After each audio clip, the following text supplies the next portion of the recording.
Hello friends, मैं विपिन कुमार गंगवार आप सब लोगों का स्वागत करता हूं स्कॉलर के यूट्यूब चैनल पर। तो जैसा कि आप सभी जानते हैं, हम लोग अपने यहाँ जो टेस्ट कराते हैं उस टेस्ट का सलूशन मैं आपके सामने लेके आया हूं।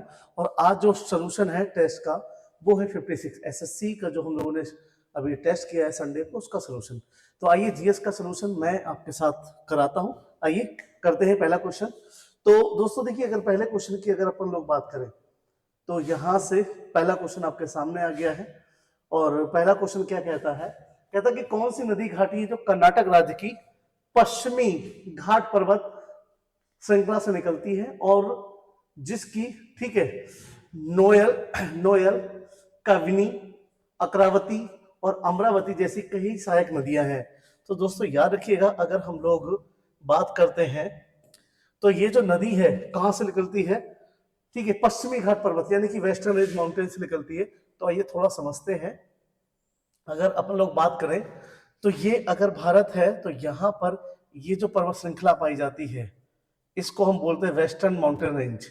ठीक है, और वेस्टर्न माउंटेन रेंज को अगर हम लोग यहाँ पर बात करें, कहाँ पर बात करते हैं, इस महाराष्ट्र वाले इलाके में बात करते हैं, तो इनको हम नाम देते हैं सह्याद्री पर्वत श्रेणी। ये याद रखिएगा, सह्याद्री पर्वत श्रेणी। ओके, और सह्याद्री पर्वत श्रेणी की जो उत्तरी सबसे ऊंची चोटी है वो है कलसुबाई। कौन सी है? कलसु। ये कलसुबाई सबसे ऊंची चोटी है। ओके, उत्तरी सह्याद्री की अगर कोई आपसे बात करता है तो, ठीक है, तो उत्तरी सह्याद्री की सबसे ऊंची चोटी कलसुबाई है। ठीक है, मध्य की महाबलेश्वर है और दक्षिण की कौन सी है? कुद्रेमुख है, जो कि कर्नाटक में पड़ती है। क्लियर है? इसके बाद इस पर्वत की, अगर सह्याद्री पर्वत के बाद हम लोग देखते हैं पूरा वेस्टर्न माउंटेन रेंज, तो वेस्टर्न माउंटेन रेंज की जो दक्षिणतम पहाड़ी है, ठीक है, तो दक्षिणी पहाड़ी सबसे ऊंची है, वो है अनाईमुदी। अनाईमुदी, इस अनाईमुदी याद रखना। और ये अनाईमुदी जो चोटी है ये दक्षिण भारत की सबसे ऊंची चोटी है, यानी कि सबसे साउथ इंडिया की सबसे हाईएस्ट पीक है। कहां की है? साउथ इंडिया, साउथ इंडिया की हाईएस्ट पीक। ठीक है, कौन सी है? ये जो हाईएस्ट पीक है वो कौन सी है? वो अनाईमुदी है। और अनाईमुदी याद रखना किसकी श्रेणी पर है? तो ये अन्नामलाई पर्वत श्रेणी पर है। किस पर है ये? अन्नामलाई, अन्नामलाई पर्वत श्रेणी पर स्थित है। क्लियर है? अच्छा, ये यहां से जो ईस्टर्न रेंज माउंटेन रेंज है, ठीक है, यानी कि पूर्वी पर्वत श्रेणियां हैं, तो दोस्तों याद रखना जो ये पूर्वी पर्वत श्रेणियां हैं ये जब पश्चिमी पर्वत श्रेणियों से मिल जाती हैं तो यहीं पे बनता है क्या? यहां पे बनता है नीलगिरी पर्वत, नीलगिरी पर्वत श्रेणी। ठीक है, और जो कि कर्नाटक प्लस केरल प्लस तमिलनाडु में विस्तृत है ना। और इसकी सबसे जो ऊंची चोटी है वो दोदा बेटा है। दोदा बेटा जो कि दक्षिण भारत की सेकंड सबसे ऊंची चोटी है। तो दक्षिण भारत की फर्स्ट सबसे ऊंची चोटी पीक कौन सी हो गई है? अनाईमुदी, जो कि अन्नामलाई पर है। और नीलगिरी की सबसे ऊंची चोटी कौन सी है? दोदा बेटा। तो वो यही कह रहा है कि इससे एक नदी ऐसे निकलती है इस वेस्टर्न रेंज से, और इस तरीके की नदियां जाती हैं, जैसे कि गोदावरी लिख ली, कृष्णा लिख ली, है ना। याद रखिएगा कावेरी नदी लिख ली है। क्या लिख ली है? कावेरी नदी लिख ली है। गोदावरी है, कृष्णा है, कावेरी नदी है, तो कई सारी नदियां निकलती हैं। तो कौन सी ऐसी नदी है जो यहां से निकली है और ये अमरावती, अक्रावती, कविनी इसकी सहायक नदियां हैं? तो दोस्तों याद रखना, इसका जो राइट आंसर होगा वो आपका होगा कावेरी नदी। जी हाँ, क्या होगा? कावेरी नदी। बहुत अच्छे से याद रखिएगा, कावेरी नदी कहां से निकलती है? कर्नाटक राज्य से निकलती है। ठीक है, और ये कर्नाटक राज्य से निकलेगी कौन सी? कावेरी नदी। आई होप इतनी चीज आपको समझ में आई होगी। मैंने आपको वेस्टर्न रेंज और क्या ईस्टर्न रेंज, माउंटेन रेंज बता दिया। आइए बढ़ते हैं अपने लोग नेक्स्ट क्वेश्चन पर। फिर मैं कह रहा हूं, अगर मेरे द्वारा दी गई नॉलेज आपको पसंद आती है तो ज्यादा से ज्यादा इस वीडियो को शेयर करें और आपसे जो क्वेश्चन पूछता हूं उसका आंसर जरूर देने की कोशिश किया करें, है ना। चलिए नेक्स्ट क्वेश्चन पे बढ़ते हैं। और अगला क्वेश्चन क्या है कि कौन सा एस ब्लॉक तत्व है जो एक चांदी के समान सफेद धातु है जिसका उपयोग जायरोस्कोप, ठीक है, कमानी, विद्युत विद्युत संपर्क, स्टॉप बिल्डिंग इलेक्ट्रोड और गैर स्पार्किंग उपकरण बनाने के लिए तांबे या निकल की मिश्रित धातु में किया जाता है। तो ऐसी कौन सी है, तो याद रखना दोस्तों, जो एस ब्लॉक की है, और ऐसा कौन सा है, तो ये है कौन सी, ये इसका आंसर आपका हो जाएगा ऑप्शन नंबर ए, यानी कि बेरिलियम धातु है जो इसमें प्रयोग की जाती है। ठीक है, जिस क्वेश्चन पे मुझे लगेगा इंपॉर्टेंट है और आपको नॉलेज देनी चाहिए, उस पर ज्यादा नॉलेज आपको मैं देके जाऊंगा। जो लगता है वह केवल ऑप्शन बताओ तो उस पर ऑप्शन ही बता देता जाऊंगा साथ साथ में। अगला है निम्नलिखित में से, ठीक है भाई, निम्नलिखित शख्सियतों में से किस संविधान के दस्तावेज का मसौदा तैयार करने वाली संविधान सभा के कानूनी सलाहकार के रूप में नियुक्त किए गए थे। तो हम सभी जानते हैं कि हमारा जो संविधान का जो निर्माण किया गया, तो यार के जो उसके अध्यक्ष थे उस समिति के, वो तो भीमराव अंबेडकर जी थे, ये इसके अध्यक्ष थे।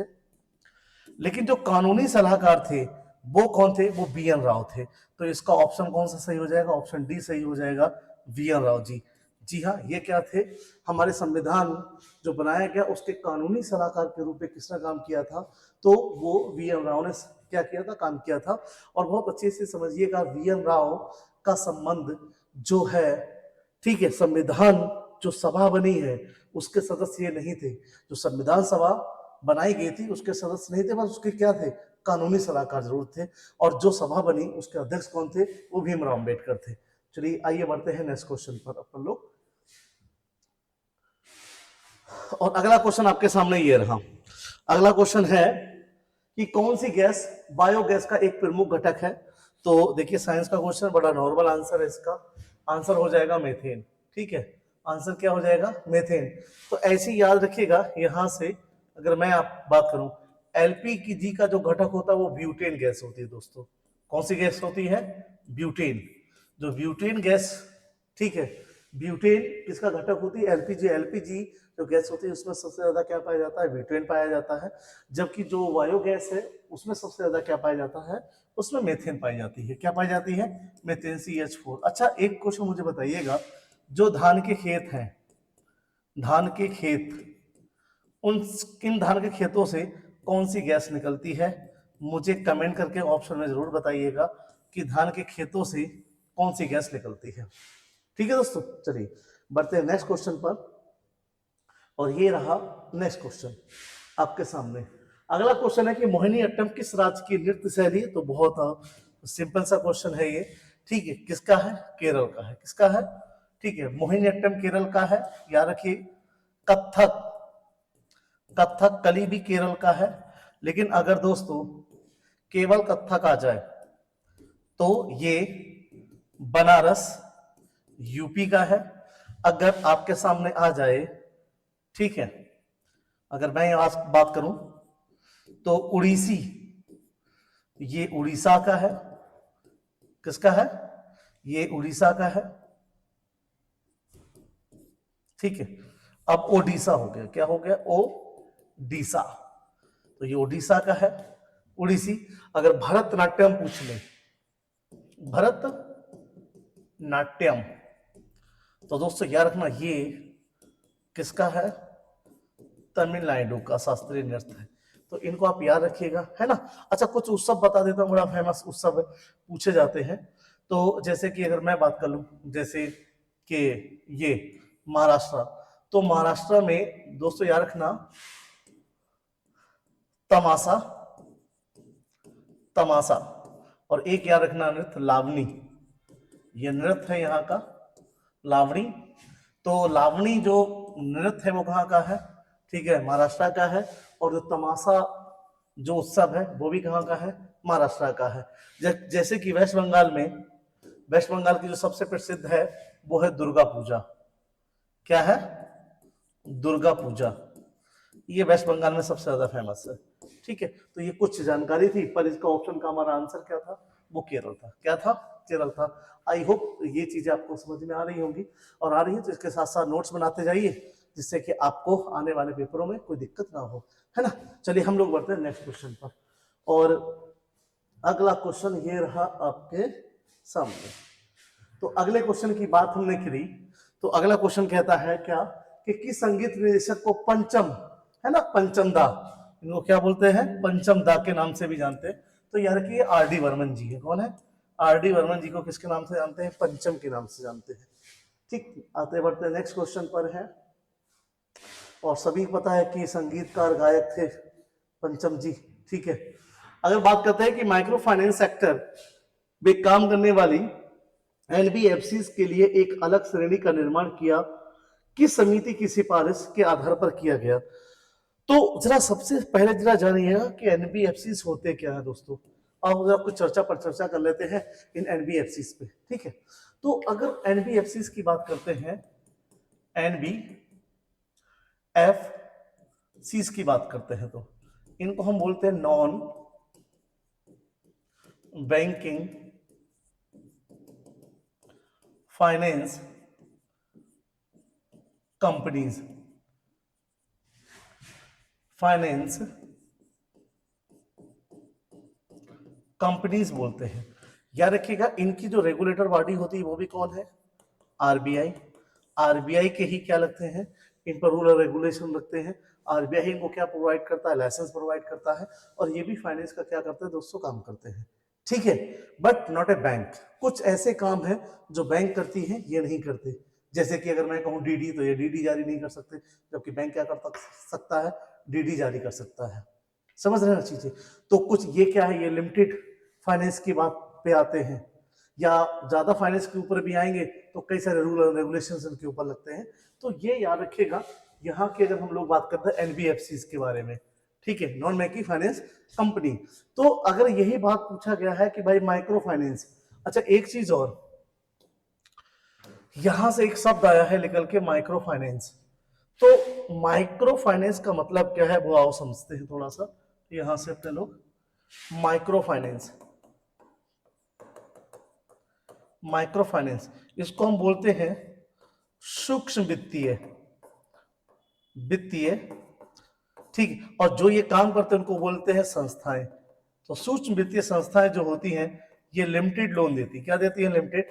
इनके ऊपर आरबीआई का रूल है कि माइक्रो फाइनेंस मैक्सिमम कैटेगरी है, ये मैक्सिमम 50,000 तक का ही लोन दे सकते हैं दोस्तों। कितने तक का लोन दे सकते हैं? 50,000 तक का लोन दे सकते हैं। ठीक है, माइक्रो फाइनेंस। ओके, ये याद रखिएगा। तो ये ऐसे जो ये कैटेगरी जो बनाई गई है, छोटे छोटे फाइनेंस की जो कैटेगरी बनाएगी, जो एनबीएफसी के रूप में काम करते हैं, या फिर जो ठीक है भाई माइक्रो फाइनेंस के रूप में काम करते हैं, इनके लिए जो 200 समिति बनी थी वो याद रखिएगा मालेगांव समिति थी। कौन सी समिति ने रिकमेंड किया था? मालेगांव समिति ने क्या किया था? इसको रिकमेंड किया था। ठीक है ना, क्लियर? ये बहुत अच्छे से याद रखिएगा। चलिए आइए बढ़ते हैं अपन लोग नेक्स्ट क्वेश्चन पर। और नेक्स्ट क्वेश्चन रहा ये आपके सामने।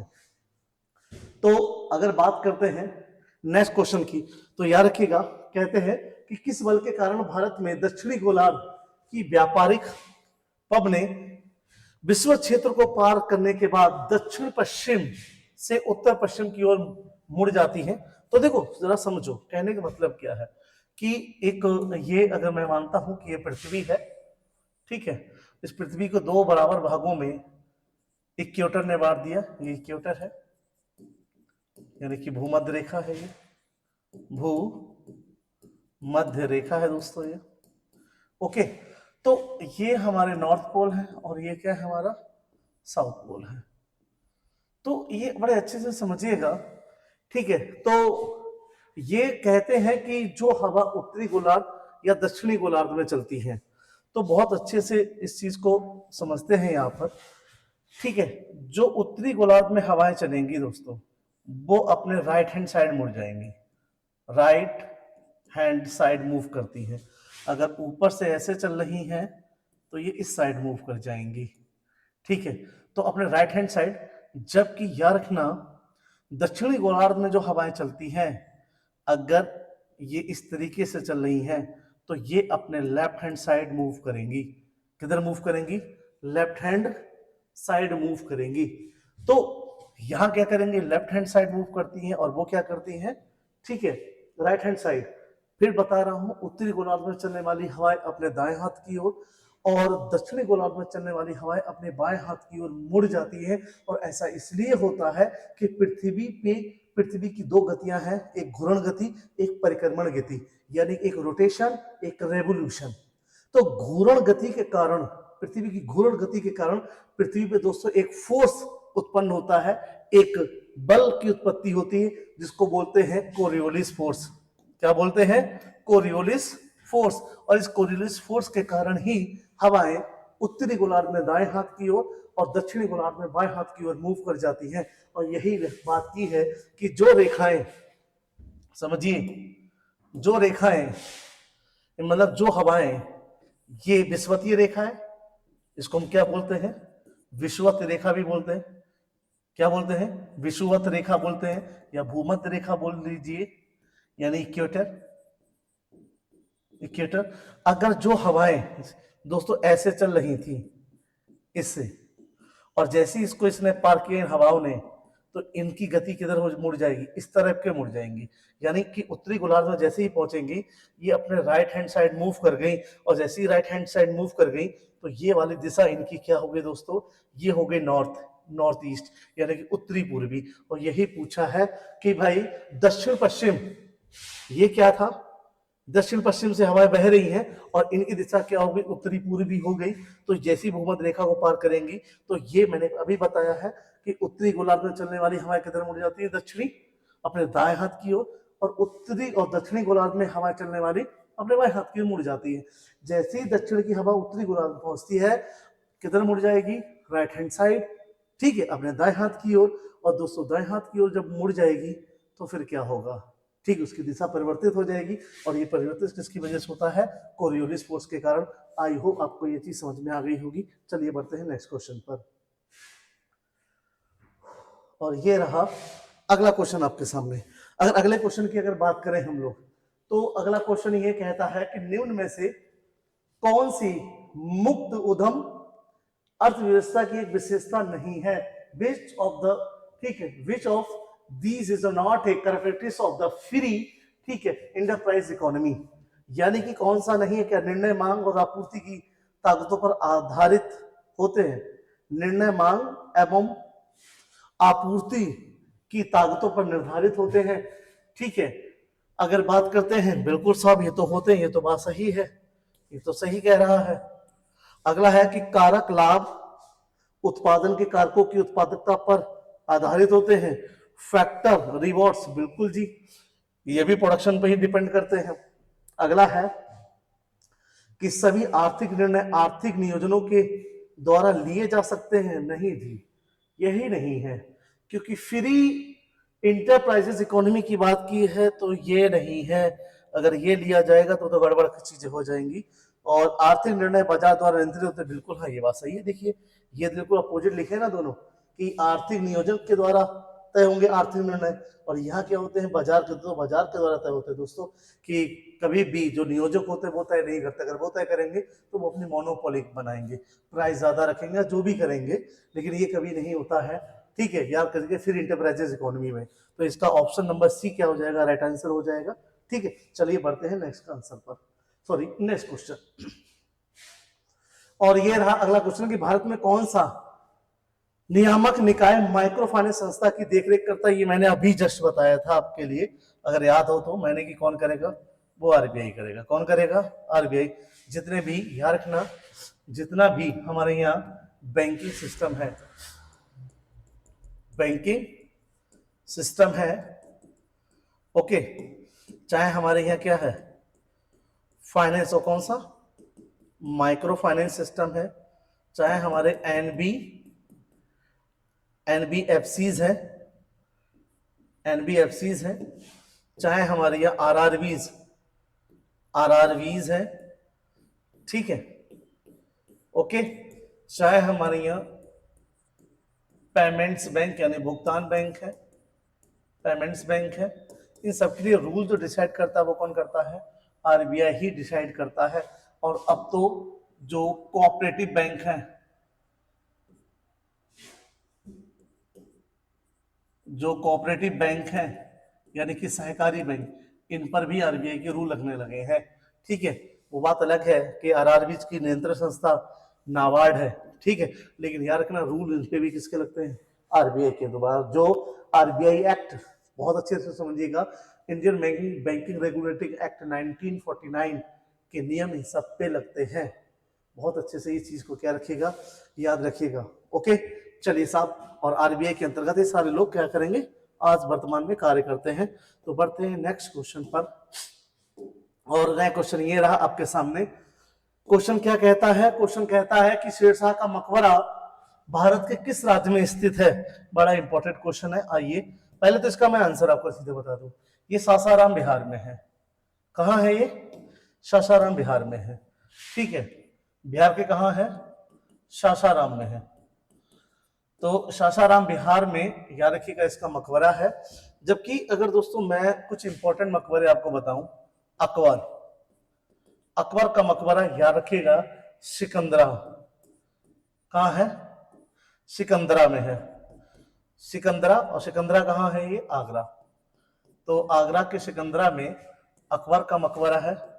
अच्छा, मैं हुमायूं की बात करूं तो जो हुमायूं का मकबरा है दोस्तों वो दिल्ली में है। और याद रखना हुमायूं का मकबरा ही ताजमहल का पूर्वगामी कहलाता है। कहते हैं ना, ये हुमायूं के मकबरे के आधार पे ही बाद में ताजमहल का निर्माण करवाया था। ठीक है, यानी इसका पूर्वगामी कहलाता है। नेक्स्ट की अगर बात करें तो अकबर हो गया, हुमायूं। अच्छा, शुरू से ले लेते हैं बाबर। तो बाबर का मकबरा काबुल में है। और काबुल कहाँ, अफगानिस्तान, अफगानिस्तान। लेकिन दोस्तों याद रखना, पहली बार जब ये मरा, जिसकी देहांत हुआ था यानी इसकी मृत्यु हुई थी, तो इसको आगरा के आरामबाग, आरामबाग या रामबाग में दफनाया गया था। बाद में खोद के कहा ले जाया गया, काबुल, और अफगानिस्तान में इसका मकबरा है। ठीक है, एक तो ये हो गया। इसके बाद इसका बेटा हुमायूं, हुमायूं हो गया। उसका बेटा कौन, अकबर। तो अकबर। अब आ जाते हैं किसकी बारे में, सलीम। सलीम, अगर सलीम की बात करें तो सलीम का मतलब है अपना सलीम। देखिए नाम नहीं आ रहा है उसका, सलीम, खुर्रम, सब बता रहा हूं। ठीक है, सलीम सलीम सलीम को हम लोग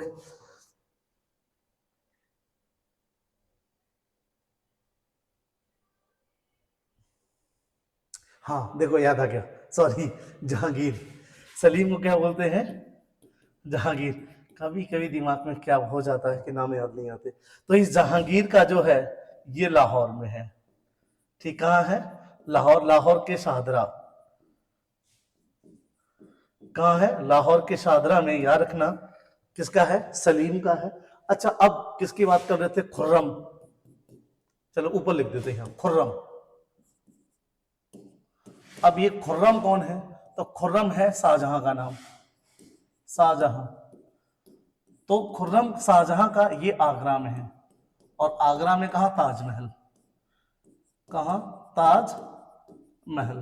तो ये कुछ मकबरे मैंने बताए हैं, इनको जरा याद रखिएगा, है ना। हालांकि ये तो पता ही होना चाहिए कि कहाँ कहाँ होना चाहिए। अच्छा, एक और रह गया ग्रेट अंपायर में, कि देखिए समझिए, बाबर का बेटा अकबर, सॉरी, बाबर का बेटा हुमायूं, हुमायूं का अकबर, अकबर का सलीम, सलीम का कौन, Khurram.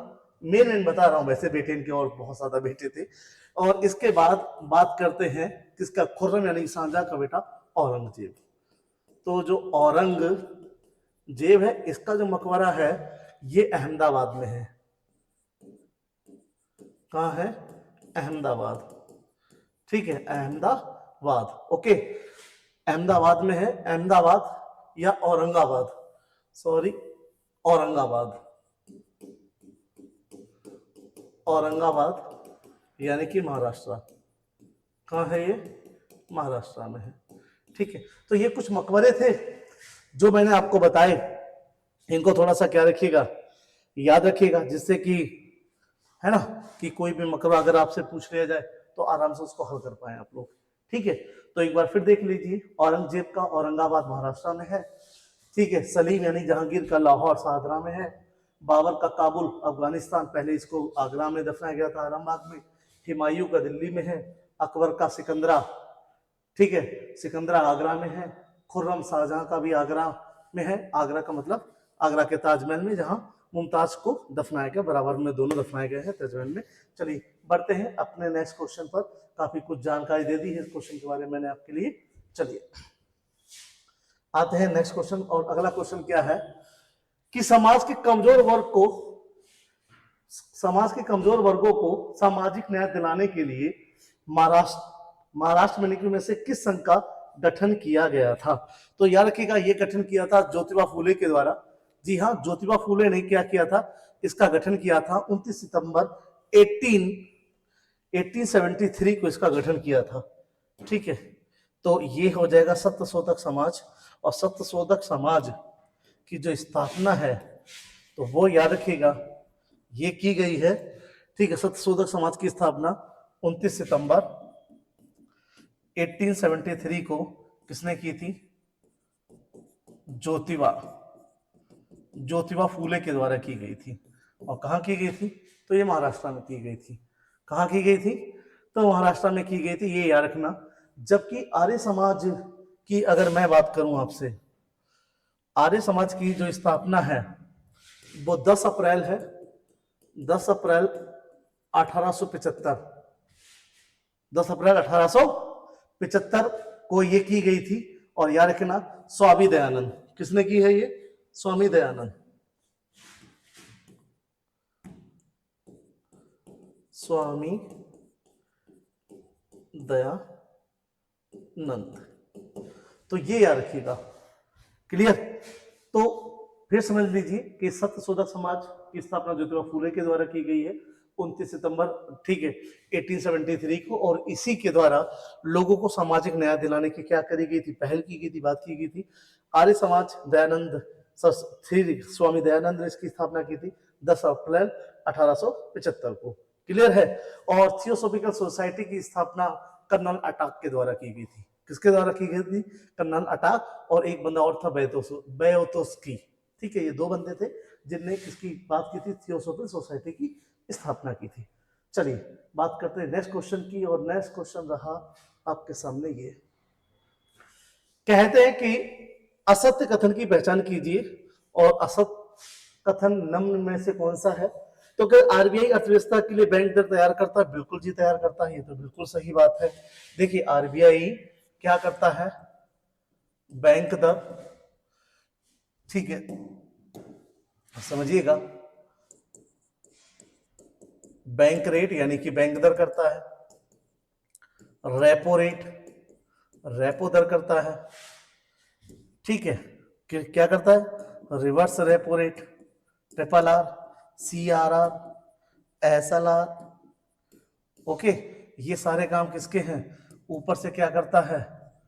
OMO, open market operation भी कौन लॉन्च करता है? आरबीआई लॉन्च करता है। ठीक है, ये सारी बातें याद रखिएगा। PLR रेट कौन देता है? आरबीआई देता है।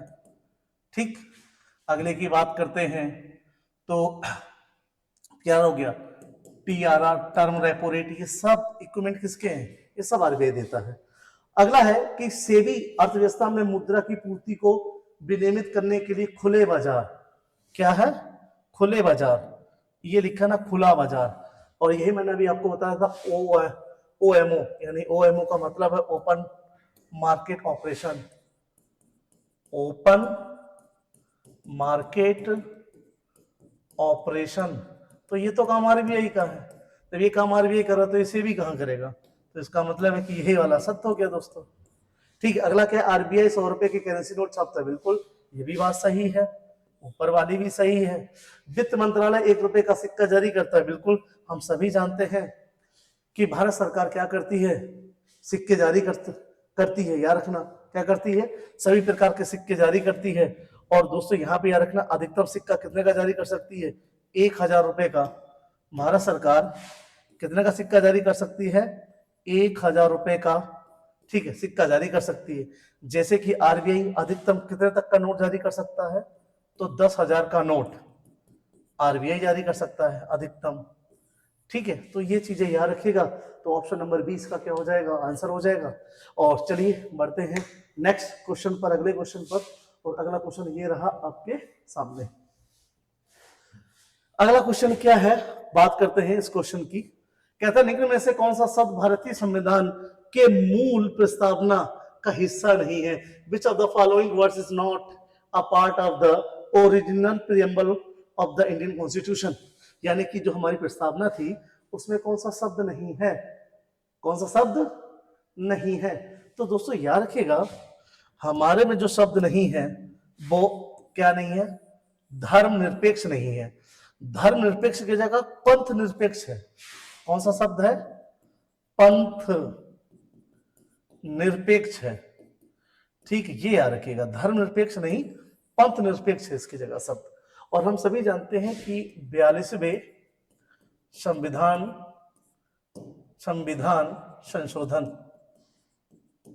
संशोधन यानी कि 42 कॉन्स्टिट्यूशन अमेंडमेंट इन 1976, तो अकॉर्डिंग टू, ठीक है, according to 42 constitution amendment in 1976 ने भारत सरकार ने क्या जोड़े? इसमें 3 शब्द जोड़े, अगर आपको याद हो तो एक तो समाजवादी, ठीक है, सोशलिस्ट, क्या जोड़ा? समाजवादी, ठीक है। एक क्या जोड़ा? अखंडता, क्या जोड़ा है? समाजवादी जोड़ा है। क्या जोड़ा है? अखंडता जोड़ा है दोस्तों, याद रखिएगा, ठीक। और एक जोड़ा था पंथ निरपेक्ष, ठीक। तीसरा शब्द क्या जोड़ा था? पंथ निरपेक्ष। तो ये 3 शब्द जोड़े थे, ठीक है। तो समाजवादी, अखंडता और पंथ निरपेक्ष, ये 3 शब्द जोड़े गए थे 42वें संविधान संशोधन के द्वारा। और हम सभी जानते हैं कि 42वें संविधान संशोधन के द्वारा क्या किया गया? प्रियम्बल यानी कि भारतीय जो हमारी क्या है प्रस्तावना है उसमें संशोधन किया गया था, ठीक है। चलिए साहब बात करते हैं अगले क्वेश्चंस पर। तो उसका आंसर आपको मिल गया होगा कि धर्मनिरपेक्ष नहीं है, क्या है? पंथ निरपेक्ष है। और ये कौन से संविधान के संशोधन के थ्रू जुड़ा था? तो 42वें संविधान संशोधन के अंतर्गत जोड़ा गया था। चलो नेक्स्ट क्वेश्चन पर बढ़ते हैं। और नेक्स्ट क्वेश्चन रहा ये आपके सामने, निम्न में से कौन सा अनुच्छेद कहता है कि माता पिता या संरक्षक 6 वर्ष से 14 वर्ष तक की आयु वाले अपने, ठीक है, यथास्थित चालक या प्रतिपाल्य के लिए शिक्षा के अवसर प्रदान करेगा। देखो सीधी आसान भाषा में बताऊं तो माता पिताओं का एक कर्तव्य है कि याद रखिएगा 6 से लेकर 14 साल तक के बच्चों के लिए मूलभूत शिक्षा प्रदान कराना, ये उनका मूल कर्तव्य होगा उनके माता पिता का, ठीक है। ये कहना चाहता है। तो ये किसमें है? तो ये याद रखिएगा जो हमारे मूल कर्तव्य हैं, जो हमारे मूल कर्तव्य हैं ये उसकी बात कहता है। और ये बात जो कहता है तो याद रखिएगा जो मूल कर्तव्य हैं वो हमारे भाग 4 में है। जो मूल कर्तव्य है उसके लिए संविधान का भाग 4 है, ठीक है। यानी कि जो हमारी फंडामेंटल ड्यूटीज है, जो मूल कर्तव्य है यानी कि हमारी जो फंडामेंटल ड्यूटीज है उसके अंतर्गत आर्टिकल, ठीक है, 51A के अंतर्गत ये बात कही गई है, ठीक है, कि भाई ऐसा ऐसा किया जाना चाहिए, ये अनिवार्य है। ओके, बहुत अच्छे से याद रखिएगा, क्लियर। अच्छा एक चीज मैं और आपको बताना चाहता हूं, यहां पर एक और बात हुआ था और एक हुआ है 86वां संविधान संशोधन। 86वां संविधान संशोधन यानी कि 86 कॉन्स्टिट्यूशनल अमेंडमेंट, और ये हुआ था 2002 के अंतर्गत। इसके अंतर्गत भी एक, ठीक है, एक हमारा क्या बना दिया गया है? मूल अधिकार जोड़ दिया गया। और मूल अधिकार के रूप में क्या जोड़ दिया गया है? अनिवार्य शिक्षा, ठीक है। ये याद रखिए क्या जोड़ दिया है? अनिवार्य शिक्षा जोड़ दी गई है इसमें। अनिवार्य शिक्षा यानी कि कंपल्सरी एजुकेशन, अनिवार्य शिक्षा। और इसके अंतर्गत, ठीक है, क्या जोड़ दिया गया है कि हर एक बच्चे को, जो बच्चे हैं उनके लिए जो प्राथमिक शिक्षा है वो निःशुल्क दी जाएगी। जो शिक्षा है वो कैसे दी जाएगी? निःशुल्क। प्राथमिक शिक्षा की निःशुल्क का जो प्रावधान किया गया है वो आज क्या बन गया है, एक मूल ठीक अधिकार बन गया है। और ये जो मूल अधिकार जो बना है इसके लिए एक अनुच्छेद आया, एक आर्टिकल आया, वो भी याद रखेगा।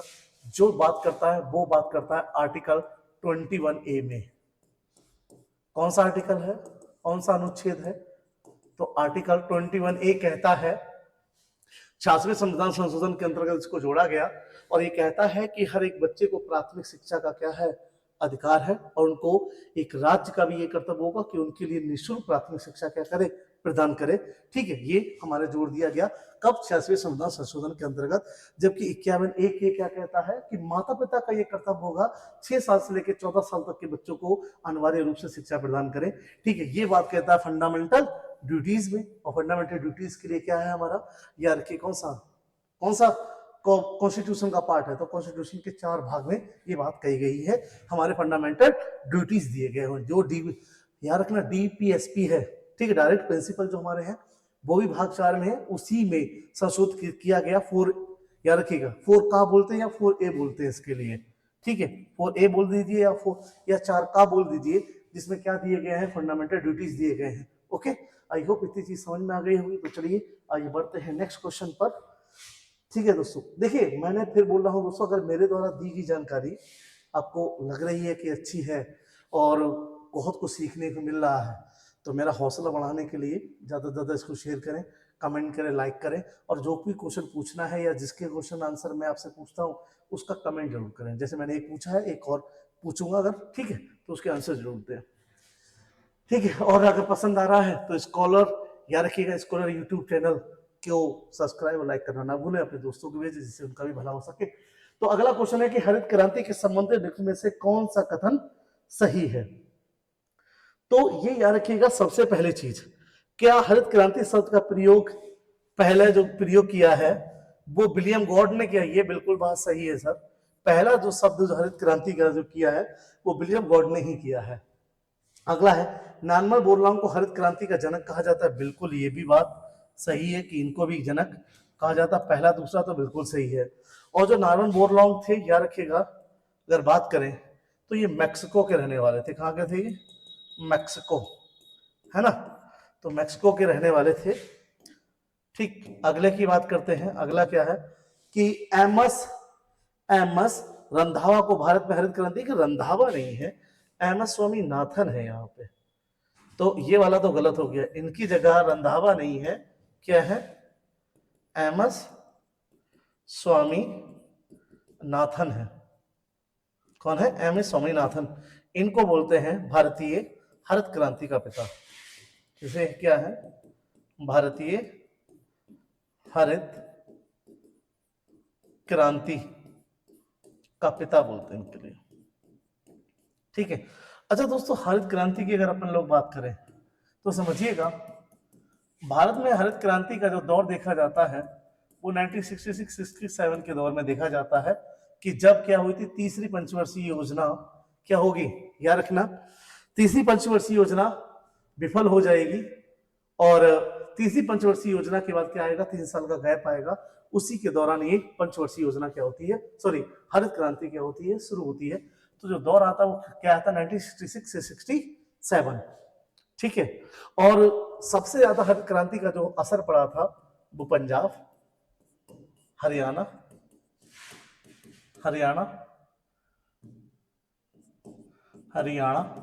और पश्चिमी उत्तर प्रदेश। कहां पड़ा था? पश्चिमी उत्तर प्रदेश। ठीक है, सबसे ज्यादा असर पड़ा था पहले चरण में अगर बात करें तो।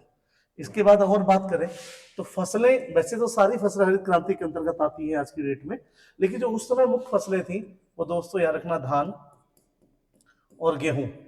लेकिन वैसे क्या बोलते हैं इनको? खाद्यान्न फसलें। क्या बोलते हैं? खाद्यान्न फसल। तो इन पे सबसे असर पड़ा था। आई होप इतनी चीजें हैं तो थोड़ा सा याद रखिएगा। क्लियर है? चलिए तो नेक्स्ट क्वेश्चन पे बढ़ते हैं और नेक्स्ट क्वेश्चन ये रहा आपके सामने। अगला है कि 1834 में किसके एक नियम प्रस्तावित किया था कि जिसके अनुसार प्रवाह में परिवर्तन से प्रेरित विद्युत धारा परिवर्तन उत्पन्न करने वाले प्रभाव का प्रतिरोध करती है। तो ये किसने कहा था और ये किसका है, ठीक है, बताइए। तो अगर अगर अपने लोग बात करें तो ये किसने दिया, क्या डेविड ब्रूस्टर का है, हेनरी मोसेले ने दिया है, क्रिश्चियन जोहान डाफर का है, या हेनरी फेडरिच लेंज का है। तो ये वाला जो लॉ है दोस्तों याद रखना, ये जो लॉ है वो हेनरी फेडरिच लेंज का है। किसका है, ठीक है, हेनरिक फेडरिच लेंज का है। चलिए बढ़ते हैं नेक्स्ट क्वेश्चन पर। तो देखिए जिसपे जो लगेगा, मैं फिर बोल रहा हूं बार बार कि जिसपे लगेगा कि इंपॉर्टेंट है बताना, और इंपॉर्टेंट क्वेश्चन है, इंपॉर्टेंट क्वेश्चन पे डेटा देना चाहिए। लगता है कि कुछ और चीजें आपको इससे जोड़नी चाहिए तो मैं जरूर जोड़ूंगा, है ना। तो ज्यादा से ज्यादा जिसको लाइक सब्सक्राइब करते रहे। अब वो क्या कह रहा है, स्तंभों का मिलान कीजिए, मैच द कॉलम्स। तो देखो अगर भी ये फेस्टिवल है, उत्सव है, तो अगर बात करें झारखंड का तो कर्मा है, सही है। अच्छा हम सभी जानते हैं कि उत्तर प्रदेश पंजाब में लोहड़ी होती है। तो देखिए एलिमिनेट करिए, क्या क्या इससे मिल रहा है, ए का पहला यहां से मिल गया, तो देखो एक से ही वैसे आंसर मिल रहा है। पंजाब का तीसरा यानी डी का तीसरा है, बिल्कुल हाँ। तो फिर बी का क्या हो जाना है, दूसरा हो जाना है, यानी कि दूसरा क्या, हिमाचल प्रदेश का क्या हो जाएगा, चत्रोल हो जाएगा। तेलंगाना का क्या हो जाएगा, बथुकुम्मा हो जाएगा। तो ऑप्शन नंबर ऐसे एलिमिनेट कर लिया करो, एक दो अगर पता है तो ऐसे भी एलिमिनेट करके आप इसका आंसर लगा सकते हो। ऑप्शन नंबर डी इसका जाएगा बिल्कुल करेक्ट आंसर, सही आंसर, ठीक है। बढ़ते हैं नेक्स्ट क्वेश्चन पर, क्योंकि ये उत्सव है यहाँ के। ओके, कहता है भारत के तेजस्वी शंकर ने जिसे मई 2024 में एक उल्लेखनीय उपलब्धि हासिल करने के लिए खबरों में देखा गया था, निम्न में से किस खेल से जुड़े हैं। ये हमारे पिछले टेस्ट में भी क्वेश्चन आ चुका है और मैंने कराया भी है, अगर आपको याद हो तो। ये ऊंची कूद से संबंधित है, एथलीट है, मैंने बताए थे, ठीक है, अगर आपको याद हो तो। चलिए बढ़ते हैं नेक्स्ट क्वेश्चन पर। अगला क्वेश्चन है कि विश्व अस्थमा दिवस हर साल मई के पहले मंगलवार को मनाया जाता है, ठीक है। इस वर्ष 7 मई को बनाया गया था। विश्व अस्थमा दिवस 2024 का विषय क्या है। तो सर इसका जो विषय क्या है, इस विषय के बारे में बात करता है। तो क्या है कि सभी के लिए अस्थमा देखभाल है, अस्थमा देखभाल में कमियों को दूर करना है, अस्थमा संबंधी गलत अवधारणाओं को उजागर करना है, या दोस्तों अस्थमा शिक्षा सशक्त करना है। तो याद रखिए इसका जो डी नंबर ऑप्शन क्या हो जाएगा, वो सही हो जाएगा, अस्थमा शिक्षा सशक्त, ठीक है। ये इस बात का क्या रखा गया है कि लोगों को ज्यादा ज्यादा अवेयर किया जाए अस्थमा के बारे में, ठीक है, तो इसलिए इसकी थीम को रखा गया। बढ़ते हैं नेक्स्ट क्वेश्चन पर। और अगला क्वेश्चन है आपके सामने ये, ठीक है, कहता है कि किस राज्य सरकार ने राहत शिविरों में आश्रय प्राप्त छात्रों को शिक्षा प्रदान करने के उद्देश्य से स्कूल ऑन व्हील। तो ये स्कूल ऑन व्हील की जो अभी पहल शुरू की है, किसने की है, मणिपुर की है। ये किसकी है, ये मणिपुर की है दोस्तों, याद रखना मणिपुर में अभी क्या है, ठीक है, ठीक, स्कूल ऑन व्हील की क्या की है, शुरुआत की है। क्लियर, चलते हैं नेक्स्ट क्वेश्चन पर बढ़ते हैं। और अगला क्वेश्चन की ये सब करंट अफेयर के क्वेश्चन है, तो आइए फटाफट इनको कर लेते हैं। अगला है कि INMA अवार्ड 2024 में किस प्लेटफॉर्म ने बेस्ट प्रोडक्ट इंटरेंस, ठीक है, इटरेशन श्रेणी में गोल्ड हासिल किया है। तो ये किसने शामिल किया है, तो याद रखिएगा ये जो मिला है, ये क्या नेटफ्लिक्स को मिला है, अमेजॉन प्राइम को मिला है, ठीक है, डिज्नी को मिला है, या फिर ये OTT प्ले को मिला है।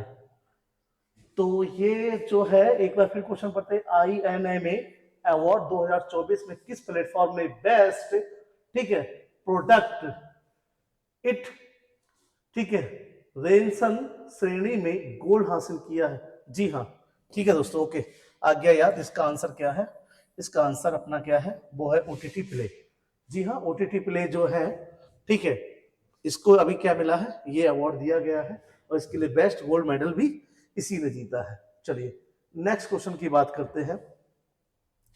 और नेक्स्ट क्वेश्चन करने से पहले देखो, मैं आपको बार बार कह रहा हूं, अगर ये आपको लग रहा है कि मेरे द्वारा जानकारी आपको अच्छी लग रही है, तो ज्यादा से ज्यादा इस चैनल को शेयर करें, लाइक करें और अपना प्यार जरूर दें। ओके दोस्तों, चलो बढ़ते हैं नेक्स्ट क्वेश्चन पर। अगला है कि कौन सा भारतीय कंपनी ईरान के, ठीक है, चरवाहा बंदरगाह को शाहिद बेस्टी टर्मिनल का संचालन करेगी। तो दोस्तों ये कौन सी कंपनी है, कौन सी करेगी, तो इंडियन पोस्ट ग्लोबल लिमिटेड की, कौन सी करेगी, इंडियन पोस्ट ग्लोबल लिमिटेड करेगी क्या, जी हाँ यही करेगी। देखिए करंट अफेयर के क्वेश्चन है तो फटाफट निपटा देते हैं इनको। नेक्स्ट, अगला इनमें से कौन सा देश फीफा महिला विश्व कप 2027 की मेजबानी करेगा, तो दोस्तों याद रखिएगा जो मेजबानी करेगा वो कौन करेगा, वो तो ब्राजील करेगा।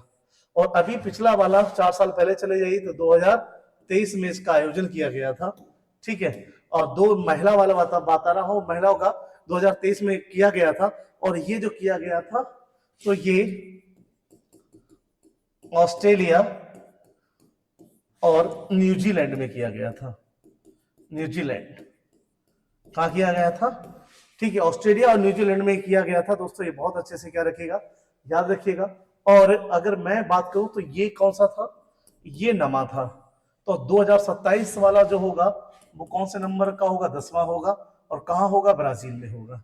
ये महिलाओं के बारे में बात होगी, किसके बारे में बात होगी, महिलाओं के बारे में बात होगी। जबकि अगर हम बात करते हैं पुरुषों के बारे में या इस फीफा के बारे में, तो अगर दोस्तों देखो फीफा के बारे में अगर बात करें तो सबसे पहले बात समझिएगा, फीफा तो जो फीफा है, फीफा वर्ल्ड कप जो है इसका संबंध फुटबॉल से, किससे है, फुटबॉल से है। और ये पहला हुआ था 1930 में, और ये हुआ था, ठीक है, उरुग्वे।